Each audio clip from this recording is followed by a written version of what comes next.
105. 4:42 de la tarde. Hay que decir que esta entrevista, esta visita, estaba pautada mucho antes de la decisión presidencial, pero qué bueno que una recién formada academia de profesionalización política está ya funcionando y va a realizar su primera actividad formativa, porque si algo ha quedado evidenciado en todo este drama ha sido la mala formación, para no decir otra cosa, de algunos de nuestros representantes. Es decir, que la Academia de Profesionalización de la Política, que va a presentar su primer curso de cómo pasar de la improvisación a la ciencia en las campañas electorales del siglo XXI, me parece maravilloso que haya coincidido la visita del licenciado Ricardo Pérez Fernández, economista y politólogo, para hablarnos de la academia primero e inmediatamente de este curso. Bienvenido, Ricardo. Muchas gracias, buenas tardes a todos. Gracias por la oportunidad de expresarme ante ustedes y su público hoy. ¿Esto de la academia? Sí, como dices, Pablo, es una institución sin fines de lucro, joven, en el sentido de que tiene apenas 2 meses de conformada, y joven también en el sentido de que está integrada mayoritariamente por jóvenes de diversas áreas profesionales y de los distintos partidos políticos. Y nosotros lo que hemos identificado es una oportunidad de ofrecer programas de formación política que sean complementarios a aquellos que hacen los partidos políticos. Ustedes saben que todos los partidos ahora mismo están inmersos en un proceso de rescate a esa tradición de formación política que todos tuvieron en algún momento. Sin embargo, el enfoque de formación política que han tenido los partidos siempre es el mismo enfoque que tienen los sistemas de educación tradicional, en el sentido de que privilegian la parte conceptual y teórica en detrimento de la parte práctica, ¿no? Entonces ahí entendemos que de manera complementaria nosotros podemos ofrecer cursos, seminarios, talleres que vayan a dar soporte a lo que son esas herramientas técnicas y prácticas necesarias para el buen ejercicio de la política. Entonces, de cara al proceso del 2016, unas elecciones complejas, no solo desde el punto de vista logístico, por todo lo que va a implicar tener que elegir todas las autoridades que componen el Estado Dominicano en un mismo día, sino además por el desafío que va a representar para quienes van a concursar en esas elecciones.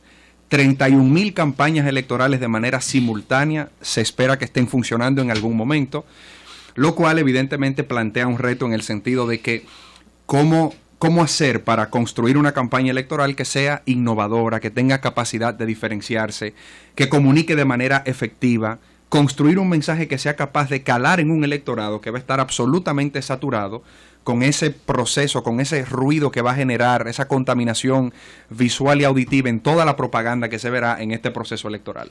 Durante mucho tiempo se ha planteado que la política es una actividad que está orientada fundamentalmente al éxito, es decir, a lograr unos propósitos y unas finalidades, y que lo ético es un elemento totalmente secundario. Desde el punto de vista del contenido, por ejemplo, de la actividad de esta academia, ¿el elemento ético juega un papel importante? Sí, mira, incluso es interesante esa pregunta. Nosotros vamos a tratar dentro de uno de los ciclos que va a componer este curso, el tema de la estrategia política. Y los estrategas que vienen a contarnos sus historias y a pues enseñarnos todo lo que han aprendido en el ejercicio, ¿no? En el campo, siempre tienen una parte de su conferencia que va dedicada al tema de la ética, porque ellos entienden que es un tema importante y nosotros también entendemos que es un tema importante. Hemos visto o hemos sufrido las consecuencias de que a veces el criterio ético no impere dentro del ejercicio de la política. Sin embargo, también entendemos una cosa: eso no es función propiamente de lo que nosotros pretendemos lograr como academia de la profesionalización, para la profesionalización de la política.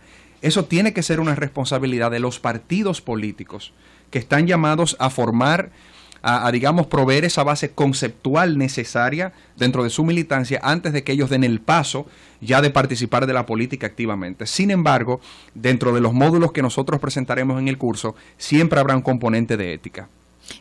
Hacer campaña electoral ha cambiado mucho con los años. Bueno, sí, claro. Todo ha cambiado con los años. Pero en Dominicana vemos la particularidad de que se usan herramientas modernas, desde el tema de la manera de hacer, por ejemplo, los visuales de televisión, hasta de usar las herramientas como las redes sociales. Claro. Pero también está la manera tradicional de hacer política, el mano a mano y el cuento de que cuando usted hace el mano a mano después usted se limpia con alcohol. Eso es típico. Y hace poco estuvimos en El Sol de la Mañana en Nueva York a propósito de la campaña de Espaillat.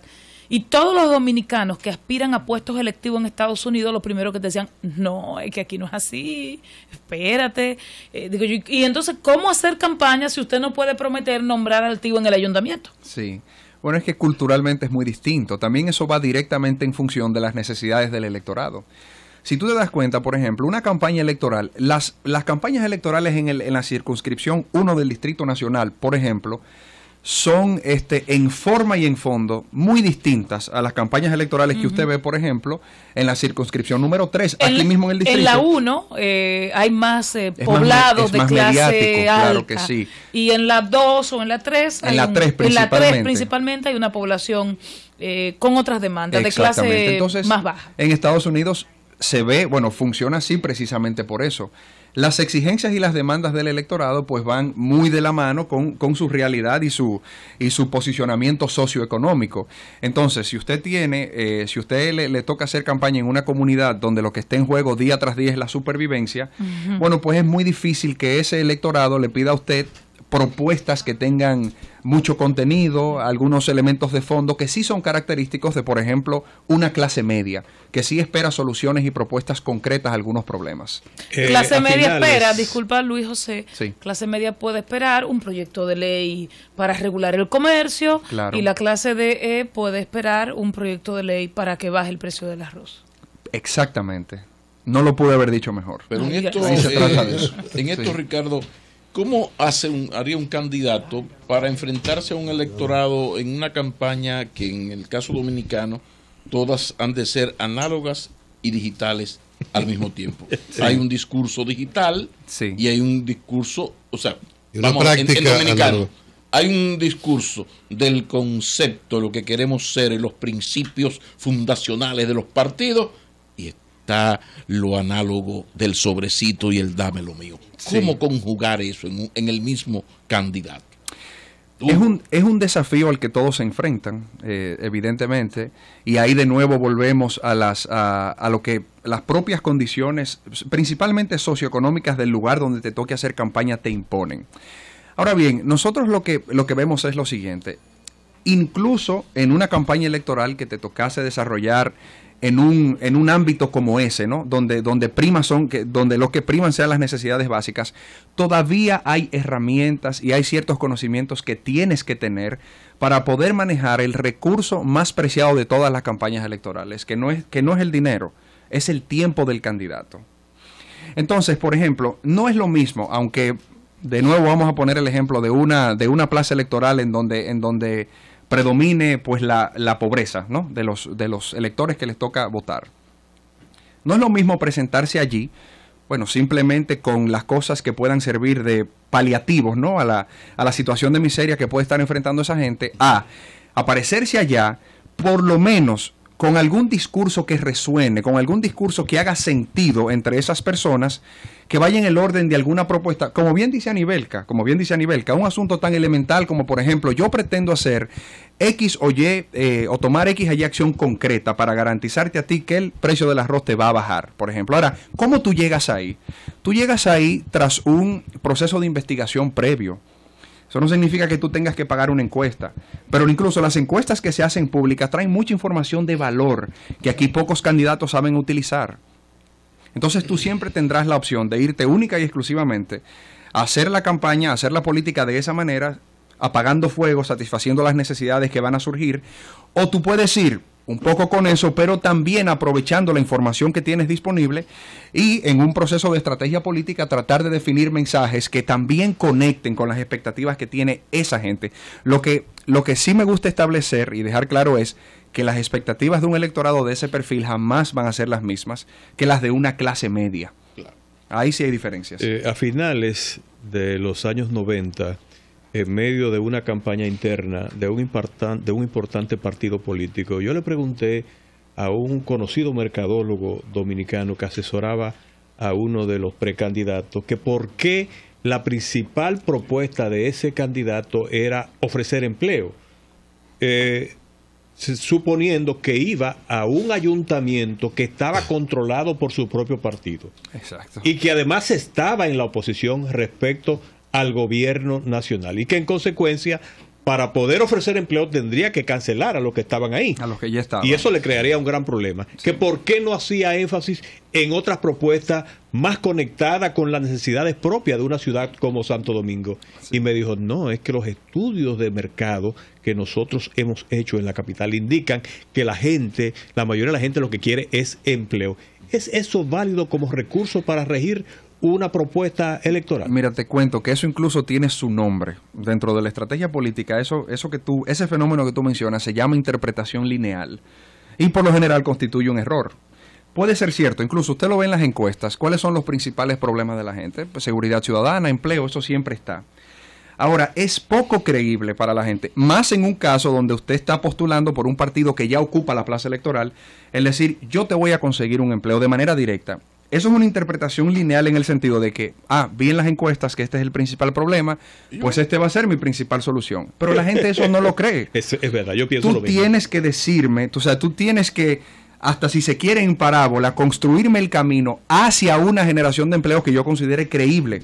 Eso es estrategia política, no decirme simplemente lo que yo quiero oír. O sea que vamos plenamente satisfecho con esa respuesta. Vamos a terminar mencionando a uno de los elementos fundamentales de la actividad política y de la periodística, que es la credibilidad. Pero esto se termina, Ricardo, y no hemos dicho el curso, quienes, me imagino que vienen pesos pesados de estos temas, cuándo va a ser, cómo inscribirse, por favor. Claro que sí. El curso inicia ahora en octubre, el 1 y el 2 de octubre. El curso, como ya mencionamos el nombre anteriormente, Campañas Electorales en el siglo XXI, de la improvisación a la ciencia, tendrá 3 ciclos de conferencias. El primero es en octubre, el segundo en febrero del 2015, el tercero en mayo del 2015. Vendrán 30 conferencistas, los principales asesores y consultores políticos de Iberoamérica de los últimos 15 años. Y eso no es una exageración. El que asesoró a Rajoy. Claro que sí. Se me escapa ahora. Antonio Solá va a ser el que abre este curso, es Antonio Solá, que tiene en su haber 23 campañas presidenciales exitosas en toda Iberoamérica. 23. ¿Inscripciones? Inscripción en nuestra página web, www.app.org.do. Ahí tienen un enlace que los lleva a dónde inscribirse y participar en este curso. Ricardo Pérez Fernández ha estado con nosotros, economista y analista político. El hombre habla bonito, es coherente. Antes de irnos, los muchachos son terribles. Estos muchachos ahora que hacen posgrado y maestría y todas esas cosas. Unas informaciones finales antes de despedirnos, antes de decirle hasta mañana. La primera es que Señales TV, dígase Sinaida, dígase Eury, nos invitan al reconocimiento al mérito estudiantil 2014. Será para reconocer a estudiantes meritorios de 40 liceos públicos del Gran Santo Domingo y de Santiago. Es ahora, hoy, a las 6 de la tarde, en el auditorio Juan Bosch de la Biblioteca Pedro Enríquez Ureña. Eso es ahora a las 6. También informar que por la denuncia y el cuestionamiento que se le ha hecho sobre corrupción o presunta corrupción al Ayuntamiento de San Cristóbal, nos hemos pasado la tarde tratando de comunicarnos con el alcalde o alguien del ayuntamiento y resulta que o no tienen teléfonos o sus teléfonos están suspendidos, porque cuando usted llama sale parece que es por falta de pago, o sea, imagínate. Y Dios. También informar, lo dijimos al principio del programa, a propósito de la madre de Soy la Luna, de Abraham Luna, de la abuela de